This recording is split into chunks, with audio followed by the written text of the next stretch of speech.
Saya tidak menerjemahkan ayat ini, apakah kamu tidak berpikir? Karena apa yang dipakai taqilun. Di sini ada kata-kata akal. Lalu bedanya apa akal dengan pikir? Ini mulai ngaji nih. Quran itu lebih keren sebetulnya. Quran itu tidak mengatakan ya, kenapa kamu tidak berpikir sebetulnya? Kenapa kamu tidak menggunakan akal? Karena banyak orang yang sudah berpikir dikiranya sudah menggunakan akal. Lihat saya semuanya Bapak Ibu. Lalu apa bedanya akal dan pikir? Kenapa Quran menggunakan kata akal? Setelah saya baca semua kitab-kitab, termasuk kitabnya Imam Al-Ghazali, kitabnya Syekh Abdul Qadir Jailani, saya ingin tahu akal menurut versi mereka apa. Nih kalau saya jelaskan gak cukup nih sampai jam 12 siang. Tapi saya beri rangkumannya saja. Ternyata akal itu adalah pikiran yang terkendali oleh kesadaran. Nah, pikiran yang dikendalikan oleh kesadaran, yang dia itu menjadi pelayan bagi kesadaran, itulah yang disebut dengan akal. Hebat gak Quran? Hebat ya. Jadi Quran itu secara psikologis sangat keren. Jadi yang dipakai kata-katanya bukan pikir.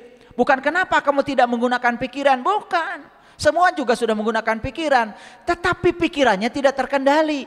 Nah, pikiran yang dikendalikan oleh kesadaran, itulah di Quran disebut akal. Clear sampai sekarang? Clear? Jadi kalau ditanya apa bedanya pikir dengan akal? Udah tahu kan jawabannya? Satu orang, apa akal? Pikiran yang sudah menjadi pelayan bagi kesadaran. Artinya pikiran yang sudah terkendali. Awas, terkendali loh, bukan dimatikan. Jadi sebenarnya meditasi itu sebetulnya adalah kita mencoba mengendalikan pikiran. Supaya pikiran itu gak kayak monyet, lompat-lompat. Karena pikiran itu kalau gak lompat ke masa lalu, pasti lompat ke masa depan. Disuruh berkunjung ke saat ini, di sini sekarang. Jadi Allah menggunakan kata-kata afala taqilun. Kenapa kamu tidak menggunakan akal? Clear? Jadi kalau di Quran ada kata-kata afala taqilun, sekarang ngerti ya? Bukan tidak berpikir. Berpikir mah sudah, tapi pikirannya terlalu menguasai kesadaran. Nah, coba orang yang dikuasai oleh pikirannya dan dia menyangka yang dikatakan pikiran benar, sering salah kaprah hidupnya. Contoh, ya, mau bisnis, pikirannya sudah mulai, wah kalau saya bisnis nanti jangan-jangan gagal, padahal belum bisnisnya. Betul nggak? Kan pikiran suka begitu, suka membuat drama yang seolah-olah itu benar, padahal itu hanya ilusi pikiran sendiri. Nah, pikiran yang kayak gitu karena tidak terkendali oleh kesadaran. Berarti itu akal bukan? Bukan. Clear sekarang? Gitu. Makanya kalau ngaji itu harus jelas. Banyak yang ngomong ruh itu sama dengan jiwa, jiwa sama dengan ruh. Itu berarti belum mengerti dia. Sama seperti kolbu sama dengan hati, hati sama dengan kolbu. Jangan ngerti. Kolbu dengan hati itu beda. Bahasa Arabnya hati, kibdah, bukan kolbu. Kolbu dengan hati beda. Belajar spiritual gak pakai hati, pakai kolbu. Makanya tidak ada di tempat saya buka mata hati, gak ada. Yang ada buka mata kolbu, karena kolbu itu bahasa Quran. Lanjut dulu. Jadi bisa membedakan pikir dengan akal? Bisa. Lanjut ya. Di Quran surah Yasin surat ke-36 ayat 68, pasti kalau saya bacakan ayat ini Bapak Ibu pasti sudah hafal. Waman nu'ammirhu nunakkisu fil khalqi afala yaqilun. Dan barang siapa yang kami panjangkan umurnya, niscaya kami kembalikan dia kepada kejadiannya. Maka apakah mereka tidak berpikir? Nah, ingat ya, itu terjemahan yang ada. Tetapi sebetulnya bahasa Arabnya afala yaqilun, harusnya terjemahnya apa? Kenapa kamu tidak menggunakan akal? Betul nggak? Jadi akal itu pikiran yang sudah terkendali oleh kesadaran, baru disebut akal. Nah, ini ayat tidak akan saya bahas karena ayat ini cerita tentang ya siklus kehidupan.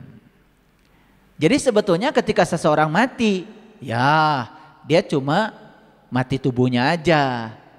Kan jiwanya tidak pernah mati, jiwa itu abadi seabadi ilahi. Betul? Tapi kalau jiwa belum selesai melakukan perjalanannya, jiwa nggak bisa pulang. Makanya nanti si jiwa ini akan diberi tubuh baru untuk melanjutkan perjalanan dia. Hebat Allah itu. Kenapa? Karena jiwa itu abadi, sedangkan tubuh tidak abadi. Nah, untuk proses belajar harus perlu tubuh yang abadi. Nah, supaya abadi tubuhnya diproses dulu, dikubur dulu.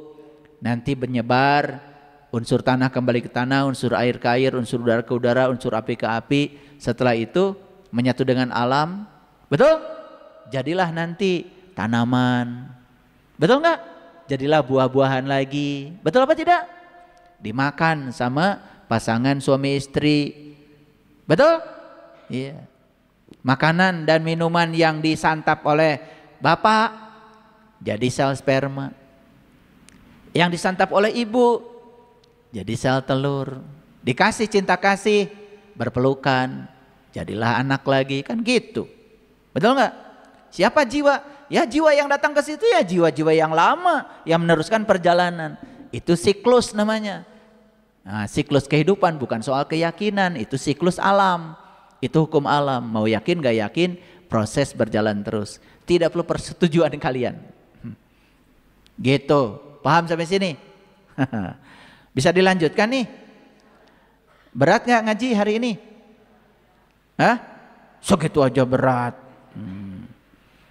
Bilang enteng, saya bisa, gitu ya. Saya pasti bisa mengamalkannya.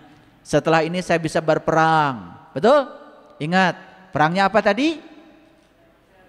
Belajar menerima yang tidak disukai karena itu baik menurut Allah. Belajar melepas yang disukai karena itu buruk menurut Allah. Gitu. Ulang-ulang tuh, itu perang menurut versi Al-Quran. Nah, jadi Bapak Ibu, saya juga kaget. Kenapa? Ternyata akal itu bahasa Arab artinya mengikat. Akal itu bahasa Arab artinya menahan. Tambah pusing, tambah ngerti. Gitu aja pusing kalian itu ya. Mikir sedikit. Ternyata akal itu artinya mengikat. Akal itu artinya menahan, ya. Jadi saya suka penasaran, saya coba cari dalam kamus bahasa Arab, apa sih artinya akal? Karena jangan-jangan saya cuma ngikut-ngikut apa kata orang. Betul nggak? Ternyata akal itu artinya mengikat, menahan. Jadi semakin jelas yang saya sampaikan, cocok dengan bahasa Arabnya. Kan si pikiran itu tadi harus dikendalikan oleh siapa? Oleh kesadaran. Nah, si kesadaran inilah yang harus mengikat pikiran supaya tidak liar. Makanya pikiran yang liar oleh Siddhartha Gautama disebut kuda liar.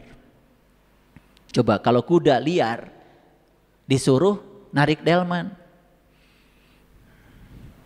kebayang nggak? Betul nggak? Dan yang disuruh narik delman itu kan kuda yang sudah dididik. Betul nggak? Ketika ditarik tali sebelah kanan dia ngerti, ditarik sebelah kiri dia ngerti. Ketika pecut dikenakan ke pantatnya dia mengerti. Kapan berhenti, kapan jalan, kapan belok, ngerti tuh. Bayangkan yang liar. Nah, makanya pikiran yang liar itu sangat berbahaya. Semua orang menderita karena pikirannya tidak terkendali. Clear sampai sini? Jadi akal dalam bahasa Arab artinya apa? Mengikat, menahan. Siapa yang harus mengikat pikiran? Nah, makanya pikiran yang terikat oleh kesadaran, pikiran yang ditahan oleh kesadaran, itulah yang disebut dengan akal. Makin jelas ya? Ya, kalian mah enak, tinggal nerima aja dari saya. Nggak usah bertahun-tahun belajar kitab Ihya Ulumuddin, nggak usah. Punya juga enggak. Ya, iya kan di rumah punyanya cuman itu, buku kumpulan doa-doa mustajab aja di rumah. Oke, makanya akal itu punya fungsi. Saya tanya lagi supaya nggak lupa. Jadi akal apa? Pikiran. Tapi pikiran yang sudah terkendali oleh kesadaran. Perlu nggak pikiran? Perlu. Pikiran yang terkendali malah bisa memahami pengetahuan. Pikiran yang terkendali bisa menghasilkan ilmu pengetahuan. Bapak Ibu, laptop, infocus, pengeras suara, lighting, semua produk-produk teknologi, semua itu adalah hasil dari produknya pikiran yang terkendali. Itu sebetulnya akal. Yes? Oke, ya. Nah, makanya akal itu punya fungsi. Di samping memahami pengetahuan, menghasilkan ilmu pengetahuan, juga mengarahkan tindakan. Karena tindakan yang tidak terarah gara-gara pikiran yang liar, itu harus diarahkan. Contoh, Bapak Ibu misalnya mau maki-maki orang karena emosi. Nah, itu pikiran tuh. Tidak terkendali, dikendalikan tuh oleh kesadaran. Kata kesadaran, sudah, maafkan saja. Kan begitu kan? Nah, tindakan kita yang tidak terarah diarahkan tuh. Siapa pengarahnya? Kesadaran. Makanya itulah pentingnya belajar kesadaran. Nabi Muhammad itu Isra Mi'rajnya itu belajar kesadaran sebetulnya. Makanya puncaknya Isra Mi'rajnya Nabi Muhammad di Sidratil Muntaha. Sidratil Muntaha itu puncaknya kesadaran. Jadi artinya Nabi Muhammad itu melakukan perjalanan Isra Mi'raj dari kesadaran yang rendah terus naik, terus naik, terus naik sampai mencapai puncaknya kesadaran. Di situ Nabi Muhammad berjumpa dengan jati dirinya.